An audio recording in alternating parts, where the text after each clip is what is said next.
उस साल सर्दी मानो अपने चरम पर थी। कड़ाके की ठंड पड़ रही थी। हालात ऐसे थे कि ओस ओले की वजह से पेड़ पौधों का बुरा हाल था। दूर दूर तक हरियाली का एक तिनका भी नजर नहीं आ रहा था। अब ऐसी स्थिति में मंदिरों में पूजा अर्चना के लिए फूल कहाँ से मिल पाते। इससे सभी परेशान थे कि आखिर पुष्प के बिना कैसे अपने गुरु एवं अपने ईश्वर की पूजा अर्चना की जाए।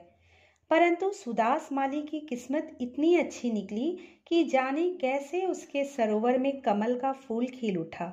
सुदास माली की खुशी का ठिकाना ना रहा, क्योंकि अब उसे मनचाहा मूल्य जो मिलने वाला था। सुबह सवेरे उठकर सुदास माली ने उस कमल के फूल को तोड़ लिया और राजमहल की ओर आगे बढ़ा। फिर राजमहल के दरवाजे पर पहुंचकर दरबान से बोला, राजा को संदेश दे दो कि सुदास माली आया है और अपने साथ ऐसा कमल पुष्प लाया है जो बेजोड़ और बहुमूल्य है। माली वहीं द्वार के पास खड़ा था कि वहां से गुजर रहे एक व्यक्ति की नजर उस कमल के फूल पर पड़ी। उस व्यक्ति को कमल का पुष्प बहुत भाया।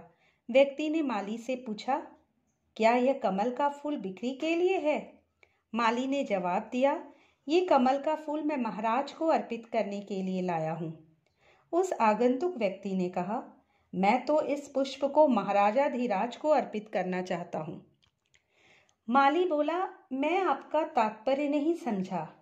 उस व्यक्ति ने कहा, दरअसल बात यह है कि भगवान बुद्ध आज इस नगर में पधारे हैं। आप तो बस अपने पुष्प की कीमत बताइए। माली ने कहा, मैं महाराज के दरबार में ये पुष्प लेकर इसलिए आया हूँ कि मुझे सोने की एक मुद्रा मिल सके। व्यक्ति खुशी से बोला, मुझे ये मूल्य स्वीकार है। उसी समय अचानक महाराज प्रसेनजीत नंगे पांव अपने दरबार से निकले। वे भी भगवान गौतम बुद्ध के दर्शन के लिए जा रहे थे।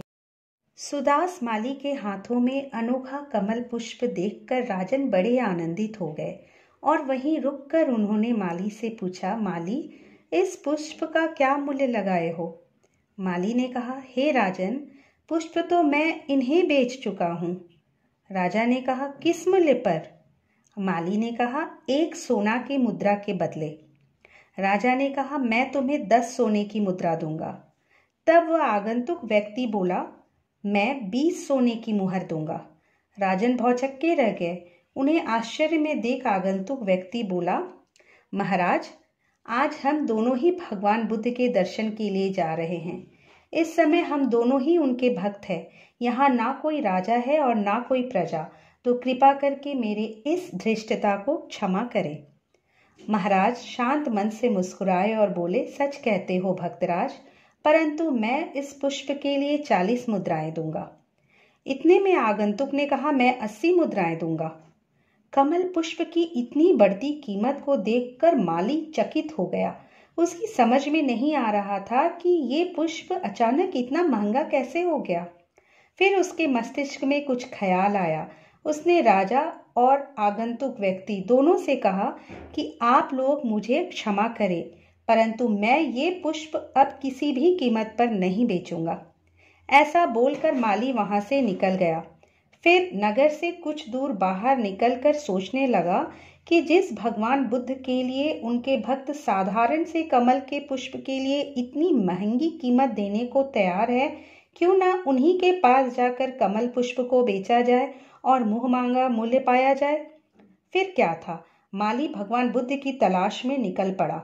भगवान बुद्ध की खोज करते करते वो माली उनके पास पहुंच गया, जहां वे एक वट वृक्ष के नीचे आसन लगाकर बैठे थे। क्या अलौकिक सौंदर्य था, कितना सुंदर दृश्य था। उनके नेत्रों से जैसे करुणा बह रही थी। सुदास माली कुछ समय के लिए मुग्ध हो गए और एकटक उस तपस्वी भगवान बुद्ध की ओर देखने लगे। फिर थोड़ी देर में आगे बढ़कर उस कमल के पुष्प को उस तपस्वी के चरणों में अर्पित कर दिया। भगवान बुद्ध मुस्कुराते हुए बोले, क्या चाहते हो वत्स? सुदास माली बोला, अब मेरी कोई इच्छा नहीं है भगवान। भावुकता से माली बोला, आप मुझे अपना ले प्रभु। भगवान ने मुस्कुराते हुए माली की तरफ देखा, जैसे स्वीकृति दे दी हो।